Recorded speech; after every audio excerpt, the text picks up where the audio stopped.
So here's the steps I took to build a vessel a while back. I drew it out on graph paper, then I punched the dimensions into two different calculators I use. And then I start off building the waste block. And I use marine grade plywood as my waste blocks. And this waste block happens to be about 2 inches thick, all total, once I milled off and finished up and glued together two scraps I had. Then I'll take and mount it on the faceplate and cut it to the diameter I need, which you'll see here in a moment.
So now that I have the waste block built and cut to the diameter I would need, I'm going to start laminating up some strips that's going to make the castle effect in the feature ring.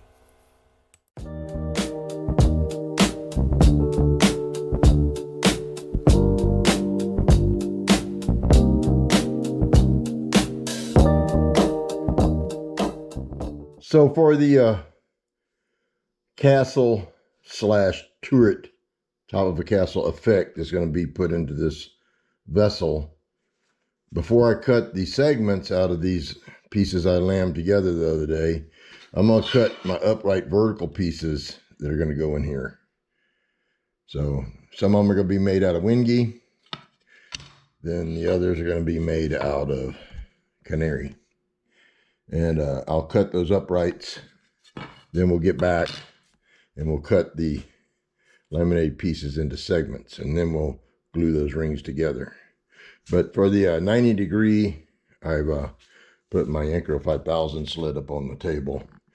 And this Incro 5000 sled is pretty accurate with everything you have here.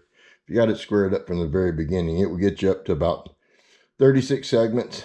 I've been able to successfully do 36 segments, but I like my peak marking sled better for cutting the segments past that.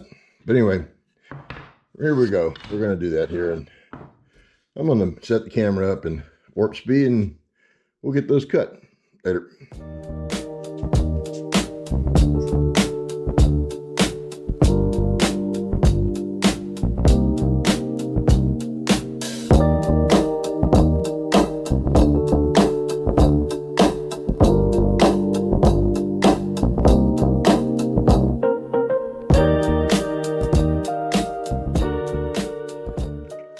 So I'm all set up now.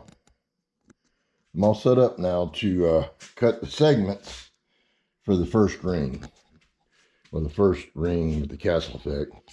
And said ring to be like 8.5 inches in diameter. We'll need a segment length of 1 1/8. But I need to compensate for the spacer. This vertical spacer per se is going to be the upright of the castle effect, like that. And each side will have that, but I'd only need to take that thickness off of the length, the segment length of one segment.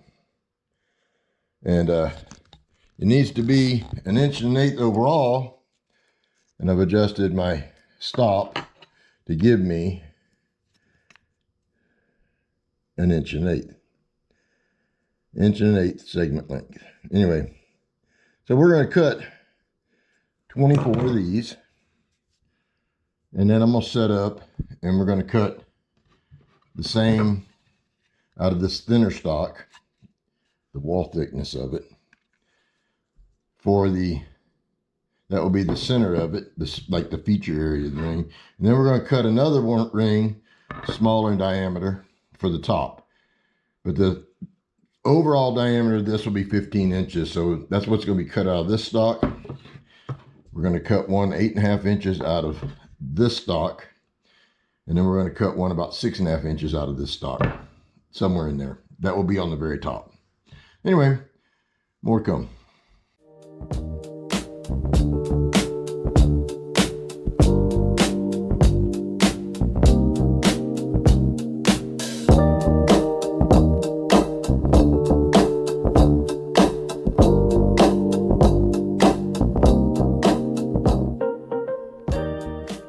So now that I've got all these segments cut, sanded the little burrs off, this is going to be the first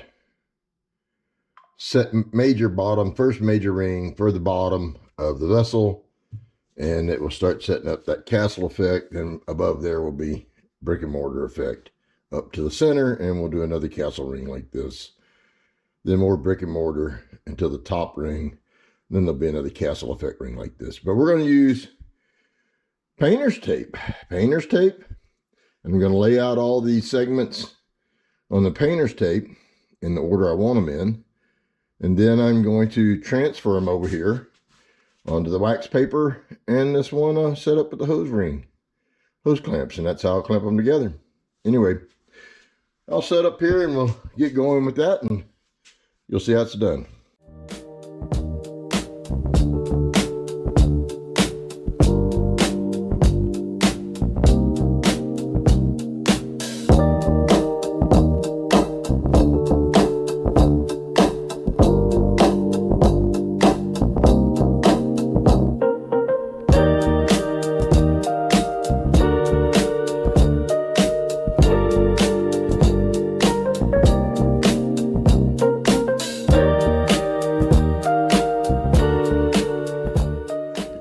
So that's how I do my thicker rings. Pretty much. It takes a 24 segmented ring, and with the spacers to get the turret castle effect, it makes it a 48 segmented ring. And all the brick and mortar rings are going to be like that.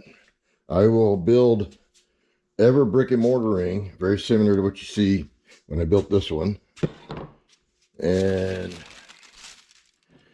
I will build every 1/4 inch mortar ring, just like you see me build this one. And other than that, now we're going to go to making rings. And then earlier this morning, I had got my waist block ready to go. That's a 9-inch diameter waist block. The first ring will go glue to that, which will actually be this ring, and that ring will be laminated together. And then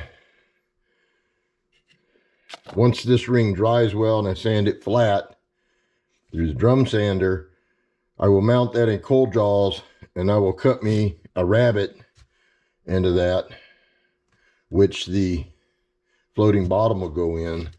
Then I will glue these two together to trap that floating bottom. So anyway, I believe the floating bottom may be made out of canary. It would look pretty cool that way. We'll see if we can make it happen. All right, more to come.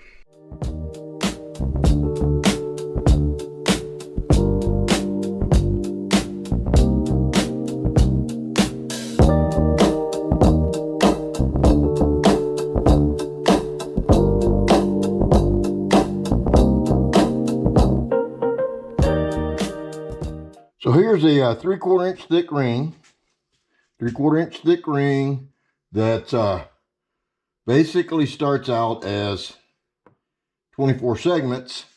Then I add the spacers in there, which makes it 48. And those are my mortar joints for this brick and mortar ring pattern base that I'm making. So I take it and put it all on painter's tape, apply the glue. I can then curl it up, set it over on my wax paper.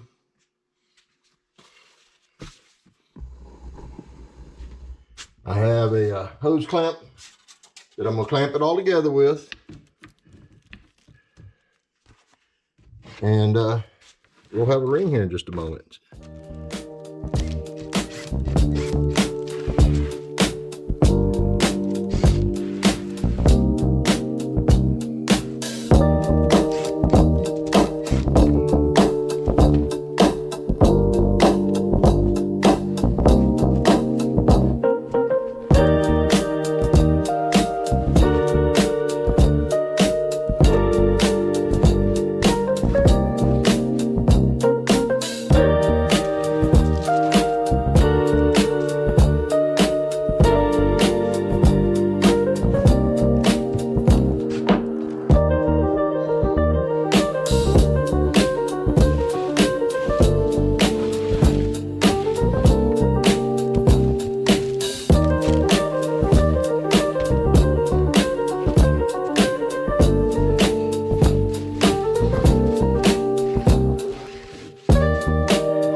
And there we go.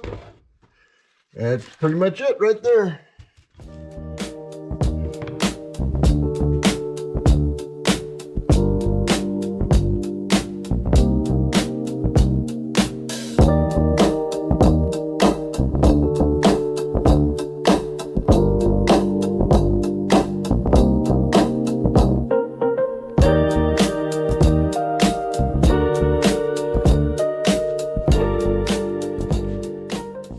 So this is a 15 inch diameter mortar ring for the brick and mortar vase I'm making.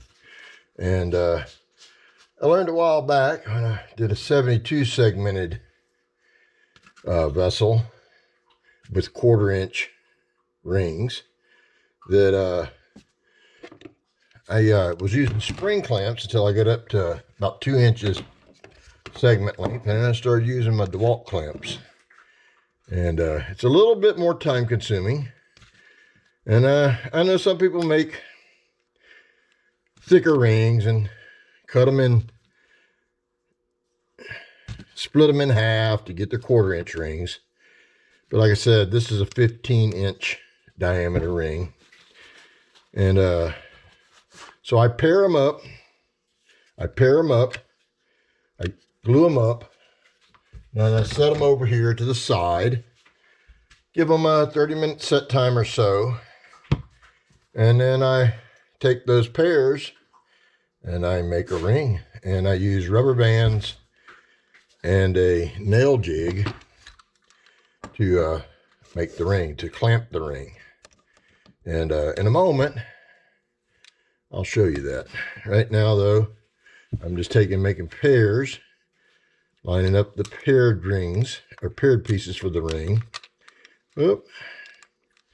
And I have some mistakes at times, as anyone would.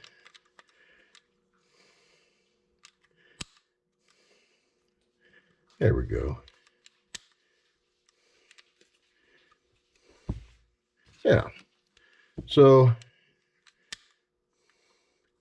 one thing I did learn is that I keep a little wet rag available to keep the glue off my fingers so I don't get any glue on the other ends of the joint. So like I said, in about 30 minutes, we will take that and we will take all of those there, and on this jig underneath them, we'll set up and we'll glue that into a solid ring. So we're going to glue together these 1/4 inch segments to make this 15-inch diameter ring. And I use a nail jig, or I call it a nail rubber band jig. I got this idea out of Malcolm Tibbetts' book. I put wax paper together, okay, and this will be kind of lengthy. It takes a little time, but I insert the holes in the jig are about a 1/2 inch apart. The outer ones get me I can get a 15-inch diameter ring inside of it. So we'll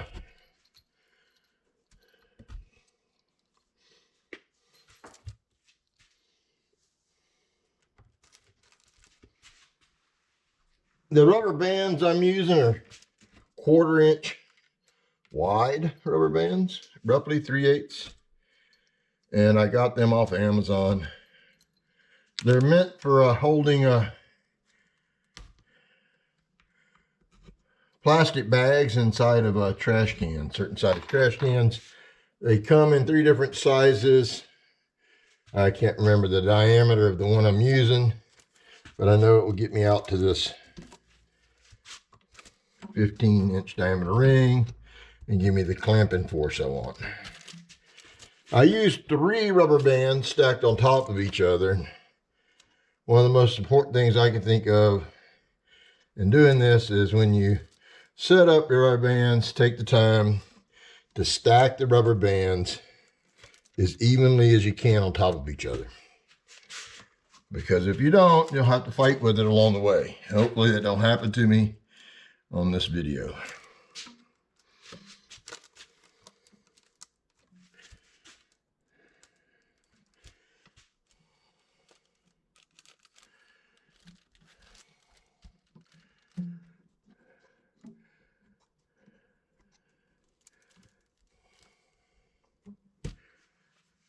But you can't get it quite there, stacked on top of each other. Keep a nail handy, just for slipping in between the rubber bands to help me get them stacked where I want them.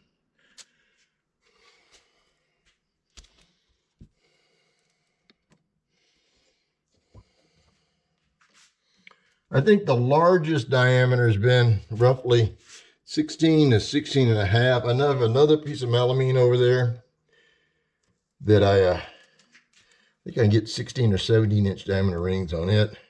My lathe is only 18, so that's my limitation. If I had a 24 swing lathe, I would be trying to make something almost 24 in diameter. Why not?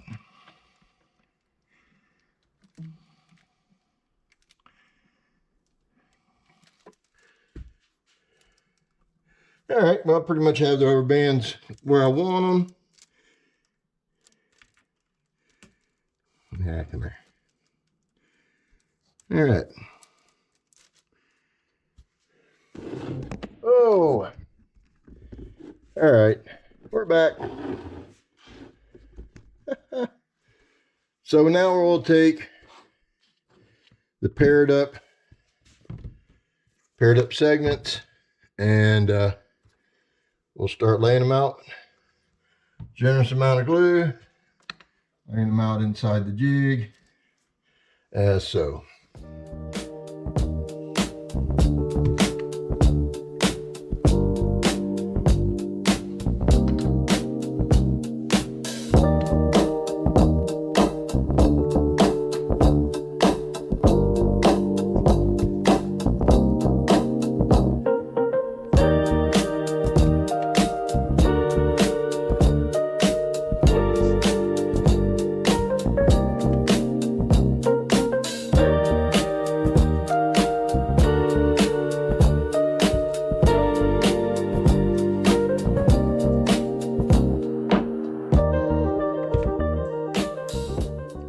I have done this where I use just individual segments, lay it all around.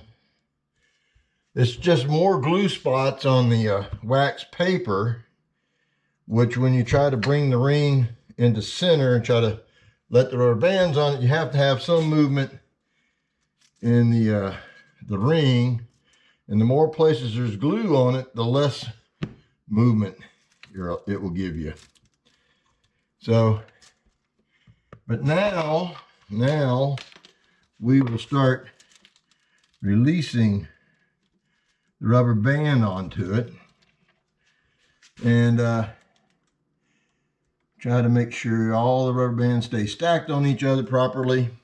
And you want to pull one on one side. Let me bring you up a little closer. One on one side, and directly across from it, you want to pull the other one.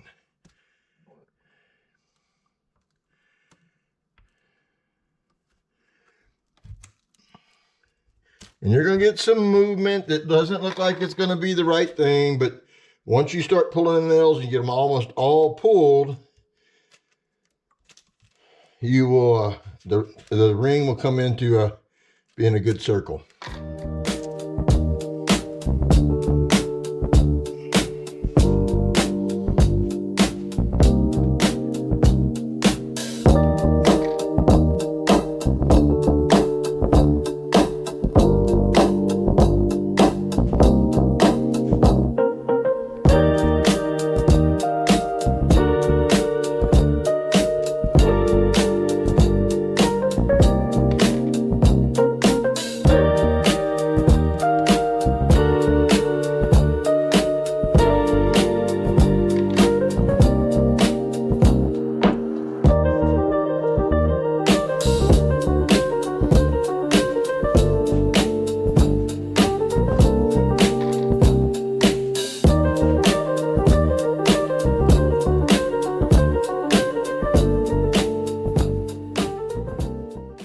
And if you see any of our bands trying to slip down or up, you should take a moment and try to get them placed and stacked on top of each other. I have gotten almost completed.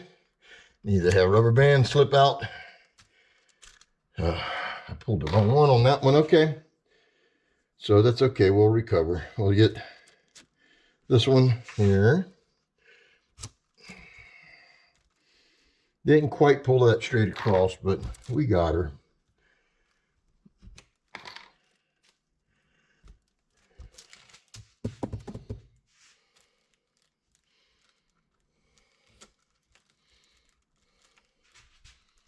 I've had rubber bands come loose and get underneath it all and have to rinse all my glue off and start over. So like I said, if you see rubber bands slipping where you don't want them, take a moment and get them back where you need them. Like that one there is trying to slide under. There we go. That's better. We'll go ahead and get this one right here. And we'll close that up like that. And like that. And we'll get this one out. We almost have a perfect circle. Perfect ring here. And one more.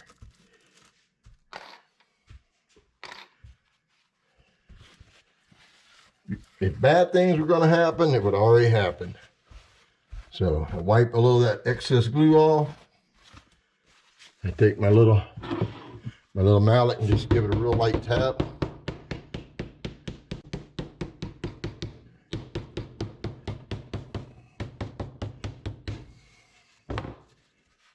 Then I transfer this to another spot in my workbench using some 3/8 plywood, and we bring it over here and we slide it off. We take a little more wax paper.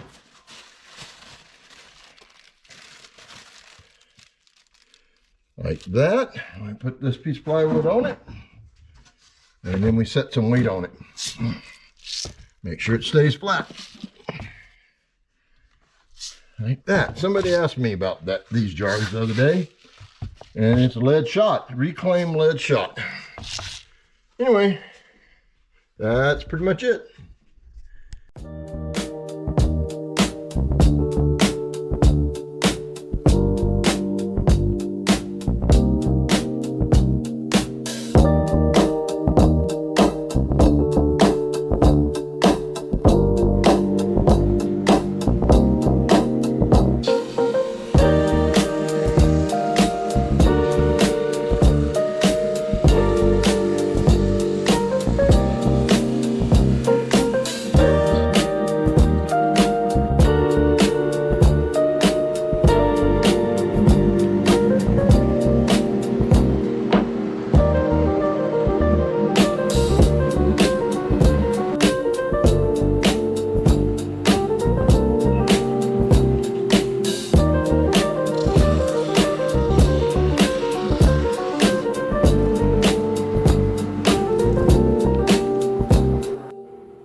Well, now that I have all the rings made and sanded flat for this project, this vessel I'm building, this will be the first feature ring in the very bottom of the vessel.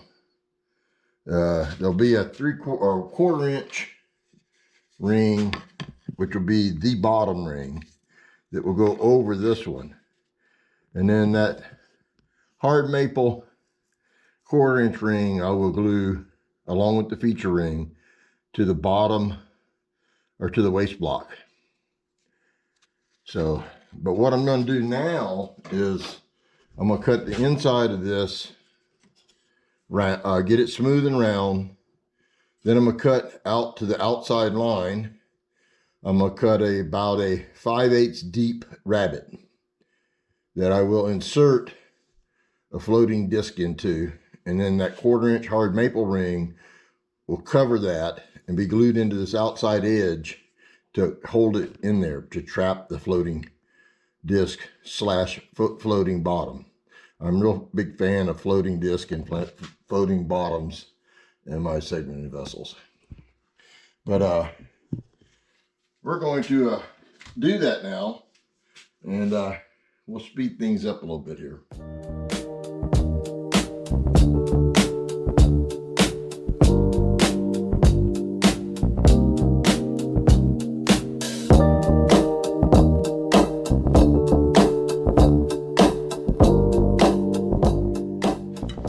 And there we have it. One rabbet cut 3/8 inch deep. I rounded off the inside of it. There's a little like 1/16 inch lip there that I'll flip it around and get that out of there. And then 3/8 deep. That rabbet is let's see here, about 6.5 in diameter, which will fit the floating disc, floating bottom. Anyway, more to come.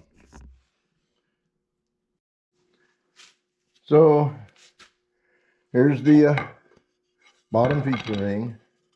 There's the rabbet. Here's the what will be like the keeper ring, which will actually be the #1 ring that will hold the floating bottom in. Cut the inside of it nice and round using the cold jaws, and cut this one nice and round, like you've seen earlier, using the cold jaws.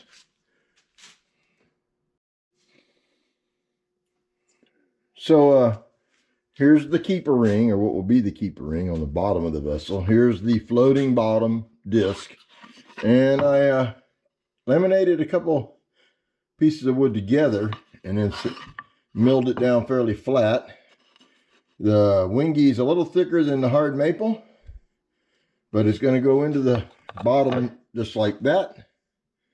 It's a little less than a 1/4 inch thick, and the rabbet is 3/8 thick. There's plenty of room for moving, and that will not be glued in place anywhere. It will be completely free to move around however. This ring will go on top of that. Well, it will be on the bottom of it, but that's what will hold that floating bottom in there. The expansion of the solid pieces of wood will not affect the glue joints of the segmented piece whatsoever. Anyway, that's how I do it. More to come. One thing I forgot to mention a while ago that I do is I put a little wax around the outside edge of my floating bottom and the edge there. And when it sits inside there, if any glue spills over, it won't stick to it. And I don't really I've never got glue in on it, but I always do that little prep work just to try to keep glue from sticking to it. Anyway, just another little tip.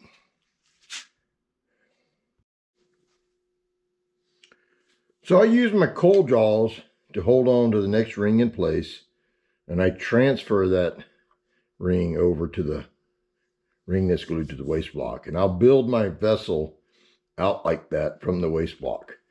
I'll get 3 to 4 rings deep, and I'll turn the inside, and I'll add on rings to it like that, building and turning the inside as I go. When I get about 8 to 9 inches out from the waste block, the base of the waste block here, I'll go ahead and run a cone into the mouth of the vessel at that time. And then I'll turn the outside so I get a steady rest around it. But when I line up my rings and line up my joints, I want them to be fairly centered and get them where I want them. So I mount them, like I said, I use the cold jaws. I put a number 1, and about 360 degrees around from that, I'll put another 2. And then I'll roll the ring until it gets aligned at the glue joints, centered of the block below it that I'm gluing to. And then I'll take and index it. So like that. That's number 2. And then number 1 around here is already indexed and lined. And then I'll trace a circle around the ring. So when I slide it back from the base, I can see where I really need to put the glue. And I'll get super carried away with the glue. You don't need a whole lot, just enough to make it wet and sticky.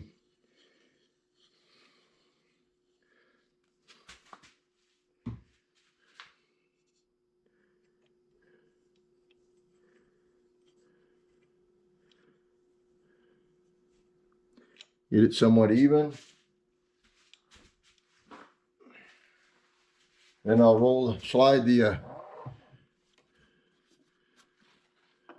tailstock back in. There's my number 1. Lock the tailstock in place, put a little pressure on it, and give it a smear. And then I'll line that 1 back up, roll around here and check my number 2 mark. Now I know some of you just use the tailstock pressure to hold the ring onto the next ring. I don't do that. I like transferring, taking these DeWalt clamps I have and grabbing a hold of it with the DeWalt clamps.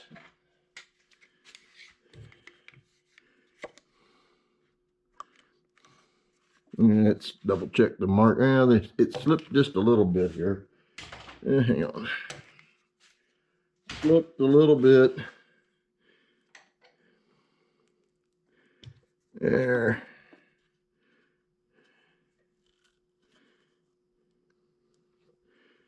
And there it is. It's all nicely lined up now. I don't know how well you can see that in the video, but it's lined up. Index mark, lined up, index mark.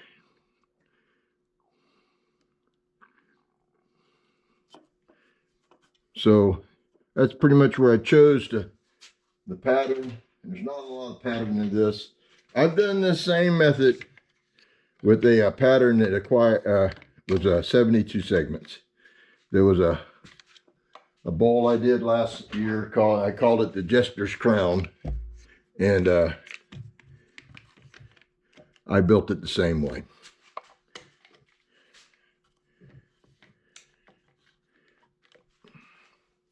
So once I have 4 of these smaller DeWalt clamps around the perimeter, or around that ring, I will pull that tailstock back. Release the ring out of the cold jaws and pull the tailstock back.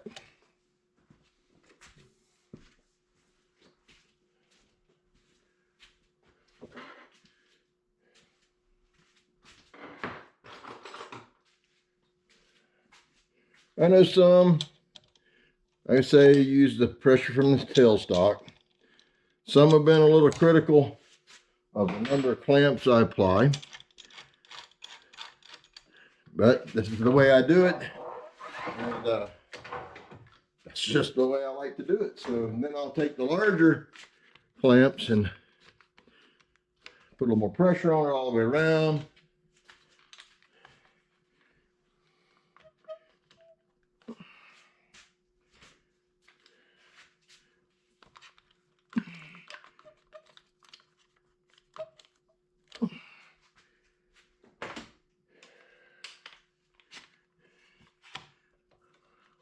And before I'm done, there'll be large clamps all over it.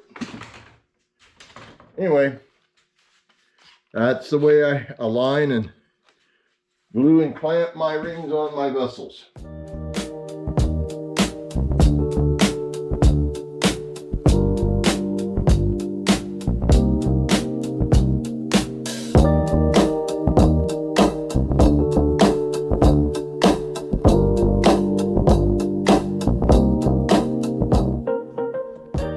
So as I said yesterday in a note, I'll be turning the inside of these first, well, that's 5 rings you can see there. The 6th ring is that very bottom 1/4 inch maple. But we'll be turning the inside of these 5 rings out to, you know, somewhere in here. And I use Carbide Tools exclusively. I'll be doing the inside of it with this round cutter. And we'll set up a slight angle, slight bow inside of it. Anyway, I'll set things up. We'll go a little quicker. And you can see how I'll do it.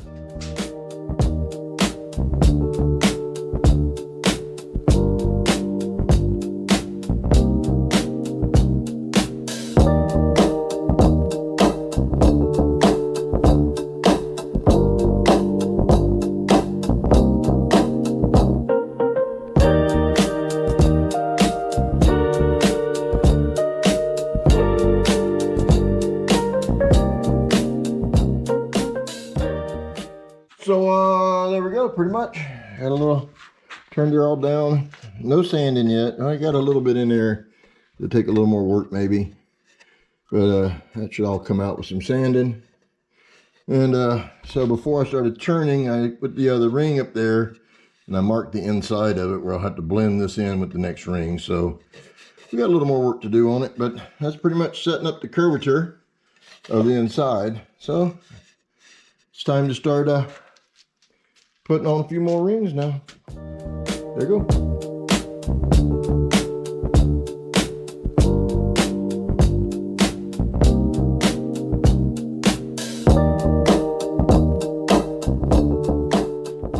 So it's been a few days since I've been in the shop doing anything. Had things to do. So this morning, we're going to turn these 6 rings, 3 3/4 inch and 3/4 inch.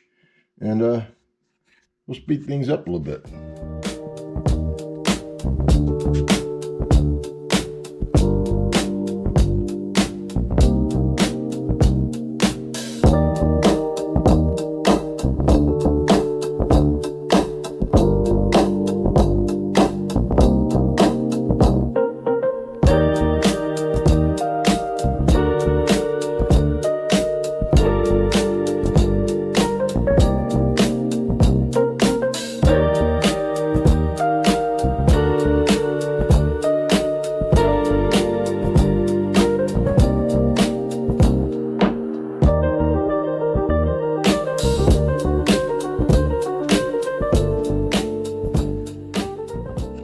Not too bad. That what I think is bloodwood, the redwood, is doesn't turn real well. Not as well as I'd like it to. The maple's nice, but anyway, we're gonna get her done. We'll do a little sanding on it this time before I start sticking any more rings on it. Take out some of the little flaws I've got. But anyway, looking pretty good.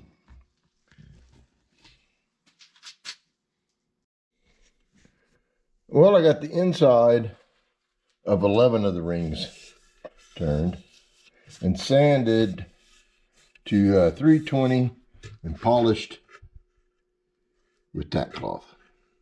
It's going to turn out pretty well. That redwood is quite hard. I think it's bloodwood, but I'm not 100% sure. It was something I got from my wood man that he wasn't 100% sure either, but I got it at a pretty good deal. So there's 11 there. Well, 12 counting the one that's holding the keeper ring in here. Turned on the inside. We're going to mount up about another 6, 3/4 inch and 3 3/4 inch. And then we'll most probably run the cone in it and get the outside turned so I get the steady rest on it. But we'll get to that. So there's what's left right there. 1, 2, 3, 4, 5, 6, 7, 8, 9, 10, 11, 12, 13, 14, 15, 16. 16 counting the one I'm about to glue on. Anyway, later.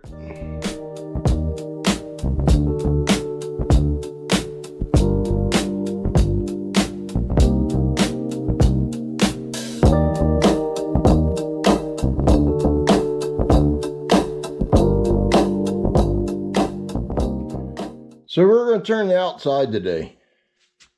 I got about 9 inches or so out from that the tail or the waist block. Yeah, 8.5, 9 inches, and that's about the point that I always go ahead and run this cone in and get the outside turned, and then we'll come back and put the steady rest on. I have a steady rest up here, right there. I'll put that steady rest around it, and then we'll turn the last rings I glued on yesterday. So, or the inside of them. But that's what we're going to start with this morning. And I'll set the camera up, and I'll get a little fast motion of it here, and we'll see what turns out. Oh, I got to set the curvature up on it. So there's a certain curvature up on it. It's a little, might be a little faint to see on this, but there's a curvature right here that has to get set up on it, because this lower section is going to be curved and the upper section is going to be a straight up, or kind of straight up. Anyway, so it's going to be a little bit different shaped on top. But anyway, here we go.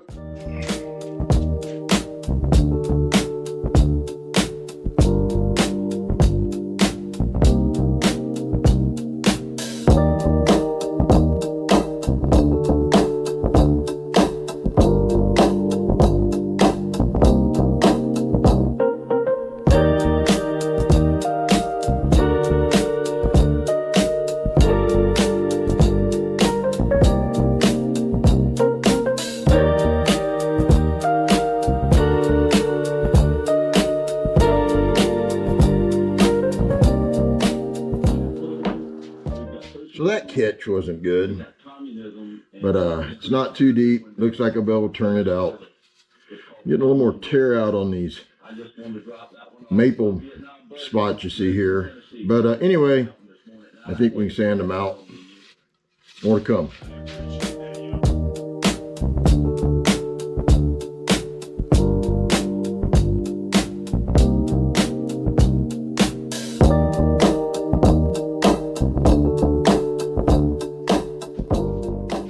Well, I don't know if you can see it or not, but I just let the tool get into it when I really didn't want it to. And I have a pretty good gouge in it there now. That pisses me off, but anyway, we will see what I can do to get it out. It's going to take a little more turning. Stand by.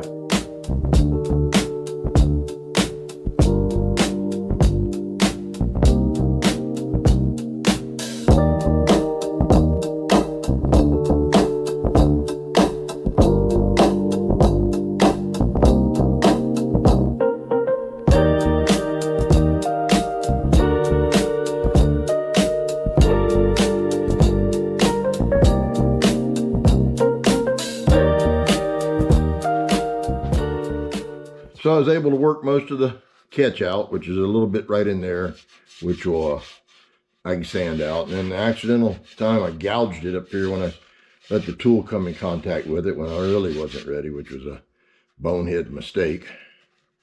But anyway, I got that out. The rest of it was sand. I'll get the base turned here, get it all turned around, blend it in a little bit more, and then I'll bring the tool rest around to, bring the tool rest, well, I'll get the banjo out of there, put the center, or the steady rest up here, then I'll get the tool rest out over here without the cone, and I'll turn this lip on this future ring to where it's nice and smooth and everything blends in. So that will be the next things here. So now I have the steady rest on it, as you can see. I'm going to turn the last little bit of this lip here on this piece of the feature ring. And then I'm going to turn around and get the inside of this here.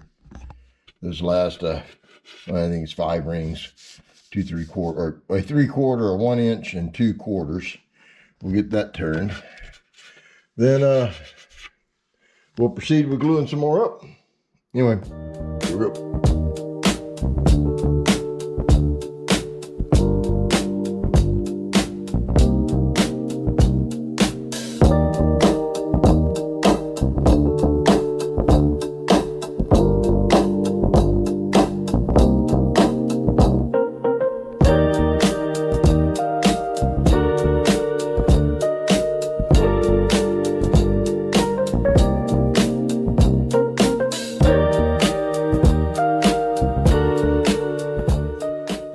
Okay, so there it is, turned on the outside on the feature ring. Everything below it's turned down, the base is turned down. So we turn the inside of this area here, and I'll go ahead and get that sanded down to 320. There's a little ridge in there. It'll take me a moment, but I'll get it sanded down to 320.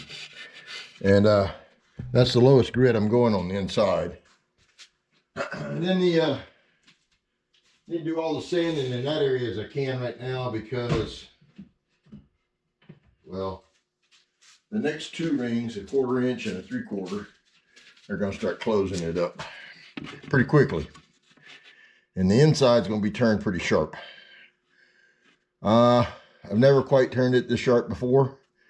A lot of people might have made this in 2 pieces, but I don't plan on it. I plan on building it and turning it as I go, and we'll see what happens. Here we go.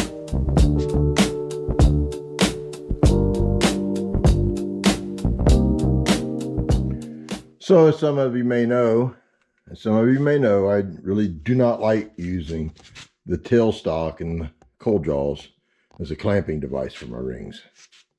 Okay, so I use my DeWalt clamps. But once you turn the outside, you have no more to clamp to. Not even, you really can't even reach perfectly down to the waste block, especially once you start closing the mouth of the vessel up. So I come up, I don't know if anyone else has it or not, but I came up with this ring that I put on the back side of the vessel that snubs up against the curvature that I can anchor my clamps to. Anyway, just a little feature that I had to along with teaching myself everything else I've done and looking at other stuff, I had to come up with. Anyway, later.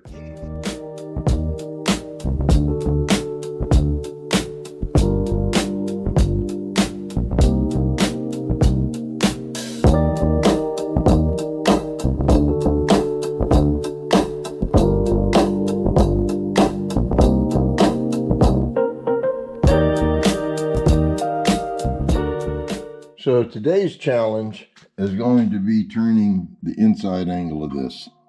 So there's 2/4 inch, 1 3/4 inch, and I'm going to turn a sharp angle on that, starting from like out here and blend it in down to there. Very sharp angle, right? Just a straight angle, no curvature, no nothing.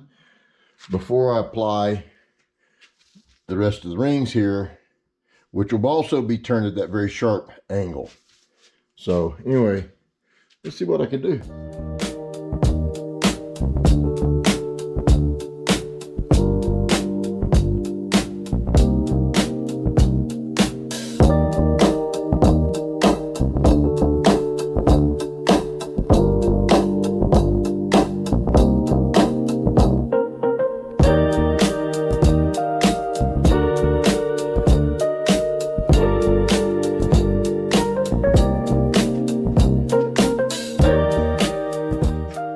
Well, I can't say that I've ever quite turned it that steep. There's a little more to do. I got a little more tear out in some of these pieces here than I was wanting, but that may still blend in. I did not want to turn it in 2 pieces and glue it together, so that's why I'm doing it this way. Anyway, every year, every turning season, which is wintertime for me, I try to challenge myself. This is a challenge.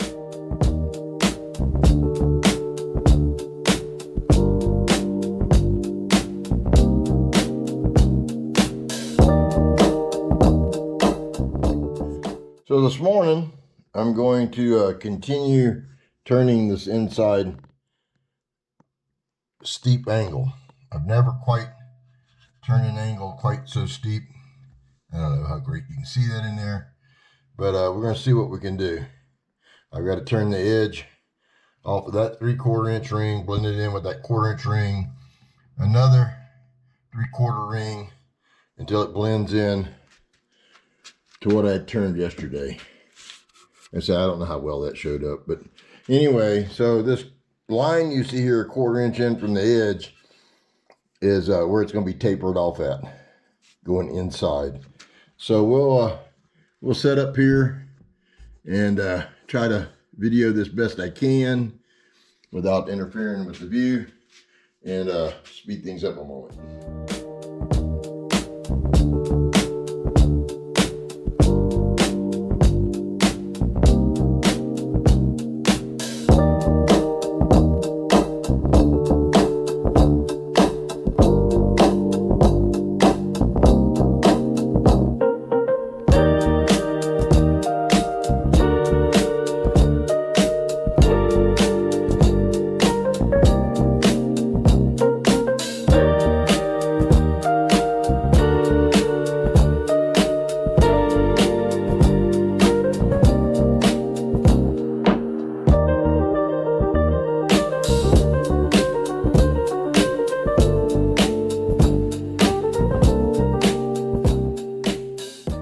Alright, so I've turned the inside, I've sanded the inside, and it's still a little rough in places, but I spent a lot of time sanding on it. So I think that's about all I'm going to do. It is the inside. I would like to have it smoother and be able to sand out any errors, but it's not bad. I've never turned it that far in, and I did it in 2 stages. I did 2 3/4 inch and 2 1/4 inch and 1 3/4 down in the bottom there first, and then I glued on 2 3/4 and 1 1/4 inch. Now, if I had to back up and do it again, I would only glue on the 3/4 and the 1/4 inch and turn that, then come out here and glue on the last 3/4 and turn it. But anyway, what's said is said and what's done is done. But it didn't turn out too bad, I don't think. Anyway, that's it. Later.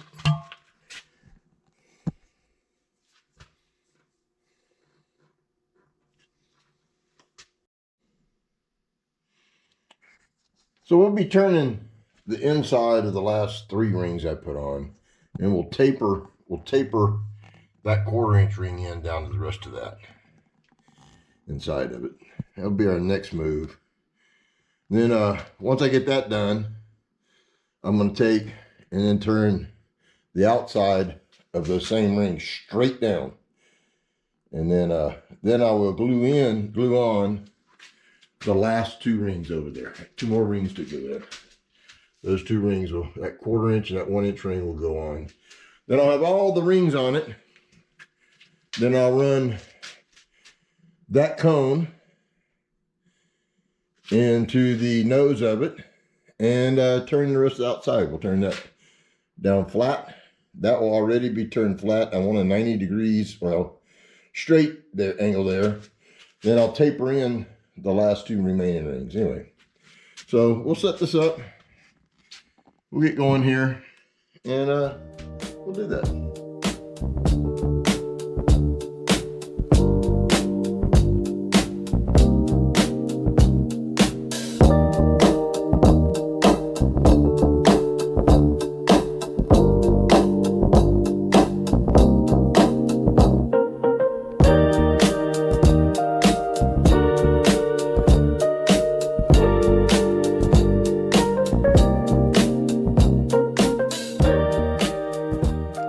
Go. We got it now. A little sanding on it. Not too bad. Yeah. Got to blend it in there well. Yeah. Not bad. Now we'll turn the outside of just these 3 rings, and we'll be back.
Okay, there we are. There we are. Nothing sanded. We'll get to that in a little bit.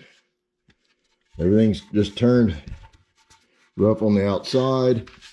I worked real hard to get that as flat as possible without any bow in it. And I got real close, real close. So I'm happy with that little sand, and I can take the rest of it out maybe. Everything's looking pretty darn good. We'll put the steady rest on it now, and we'll turn the inside of this 1/4 inch and 1 inch ring, and then we'll sand the inside of that throat to 320. Then we'll run this cone back in it, and we'll sand the outside of this all to 1,000 before I put any sanded sealer on it. And yes, you did hear me say 1,000. I go to 1,000 grit on all my projects. Sand and sealer, a myelin sand and sealer, and then I apply clear lacquer of some sort. And most probably a semi-gloss. I kind of gotten light to semi-gloss. Anyway, we'll set the steady rest up. We'll turn the inside of that. So here we are. Here we are. We got the steady rest set up on the neck out here. I'm going to turn from this line at an angle down to where that 1 inch ring comes in contact with that 1/4 inch ring. All that's going to be taken off. It's going to be tapered out. And then I'll round this off in here with a beading tool I have. Anyway, I'll record it here. We'll speed things up and get her done.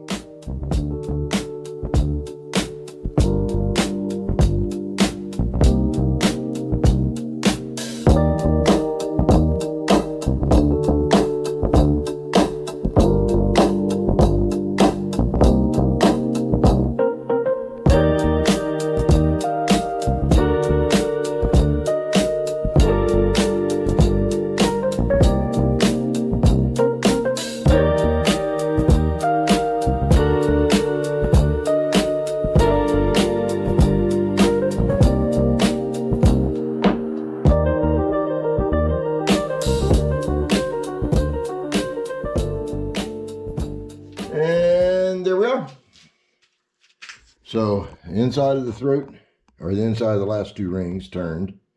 I'll do some heavy sanding in the throat area there to 320.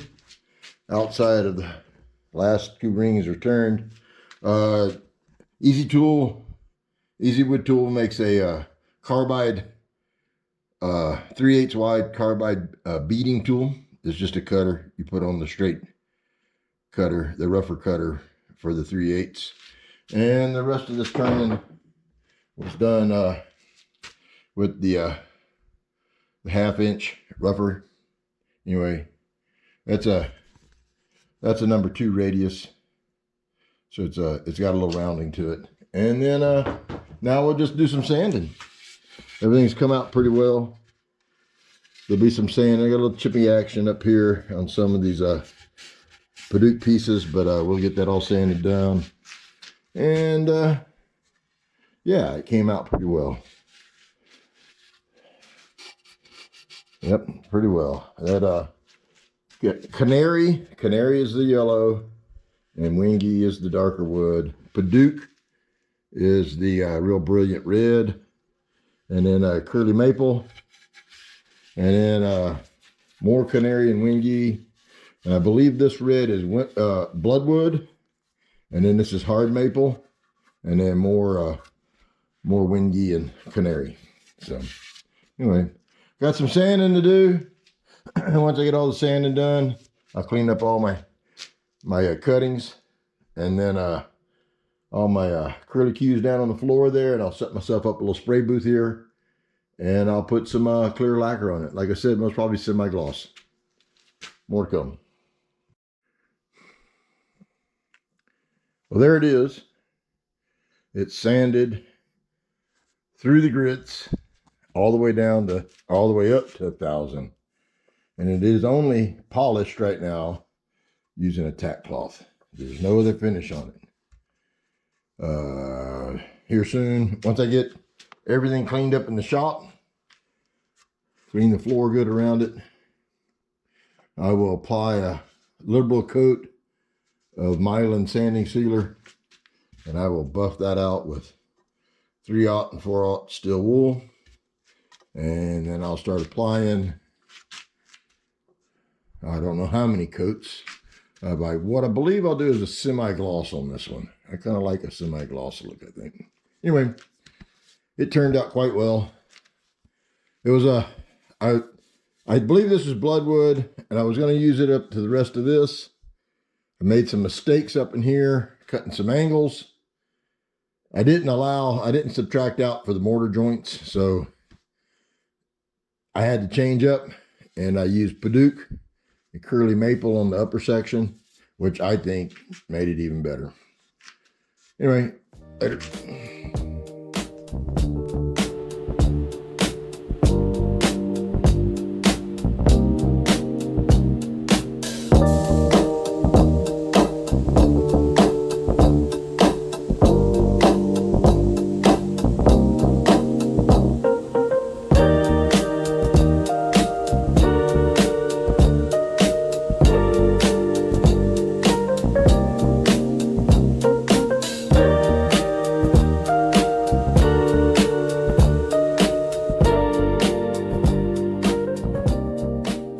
Okay, here it is all reversed in the lathe.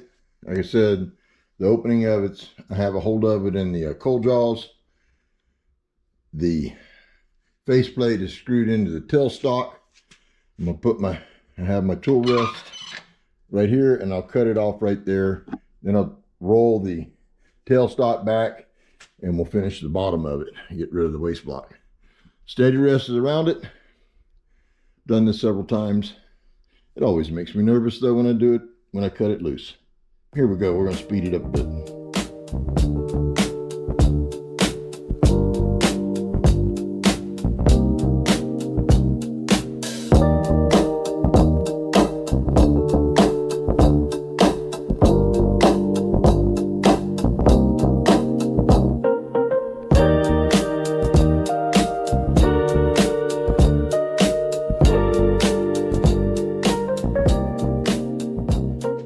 So here it is. It's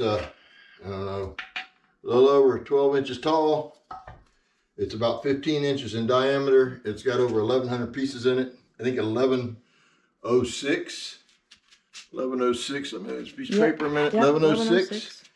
And one thing I did with the floating bottom and in this one is that the inside is wingy and the outside is maple. I laminated two pieces together when I put it in there. So anyway, that is it. And yeah, it's pretty cool. Thank you for joining me on this creation. And I have another big project I'm gonna do before winter's over, and more to come.